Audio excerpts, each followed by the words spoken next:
discuss the half guard. Probably the first step when we deal with the half guard is getting our full guard back, right?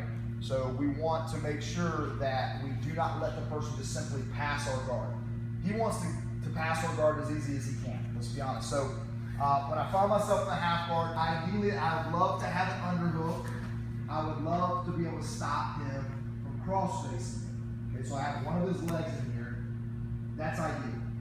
But what we're going to do is we're going to actually go ahead and learn it from the worst case scenario where he's actually got the underhook on me. He's cross facing me and he has me flat, okay? Just so we understand, this is a very bad spot for me to be in and stay in, okay? Once he flattens me out, he can start crushing my jaw by driving his pressure into my neck. I have to now defend that, and he can start to free that leg, either going to the mount or doing some other technique to free his leg out to side body, okay, to pass my half guard. So really this leg right here is just gonna kind of drape to kind of hold this in place. But what I'm gonna do is something that's very counterintuitive. This is what I want you guys to do, is that when he's got the pressure on my neck, I'm gonna actually hug his neck. Because he has the underhook. I'm gonna go ahead and hug his neck and grab it to his lat, and I'm gonna squeeze my shoulder into his jaw. We're gonna consider this the negative cross face. So he's cross facing me here, smushing me. I'm gonna negative cross face him, right? So I'm putting my fingers best I can in this kind of arm crease, armpit crease thing here.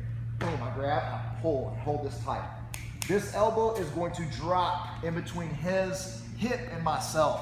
I can't have that space. Eventually, the guy tries to get his knee in between my ribs and my elbow. Yeah, I don't like here. I can't bridge. He's killing my body mechanic. I need to get this elbow on the inside next to my ribs because I have to roll over it. Now, the whole purpose of this is I'm going to bridge into this arm to get him to put his hand on the mat to keep from getting rolled. If he doesn't, he leaves this in place, and I do a complete bridge. You're gonna leave it in place, okay? I do a complete bridge. I can actually roll him over. And occasionally it happens to people. They get in tunnel vision when they're on the top, and they're so adamant about squeezing this so tight they let this elbow get underneath this shoulder. When in actuality, he needs to have it out a little bit. Yeah, and now when he drops his shoulder on me, it's no good. It's gonna be hard for me to get that shoulder past that elbow to roll him. So I'm here, boom. I'm going to bridge, trying to get this shoulder past this elbow, but he's gonna have to pull this hand out to save the position.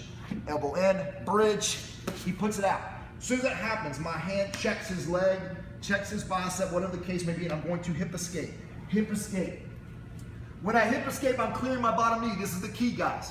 We just did an omoplata drill where we shrimp two different directions. We're now gonna use that. So once I came out here, I'm now gonna drive this knee through this hole that exists. Boom, there's my knee, and I'm gonna underhook his elbow so he can't push my knee down, and I'm gonna hip escape all the way to the other side.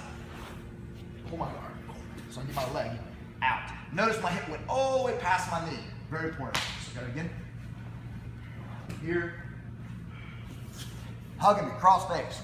Negative cross face, elbow on the inside. Bridge his shoulder, past his elbow, bam! He commits.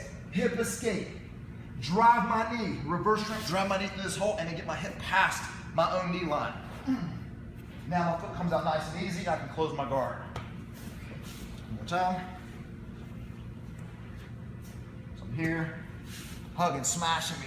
No good. Negative cross face, elbow down. Bridge, hip escape, knee through. Shrimp. Close the guard. Good to go? On three, 1, 2, 3.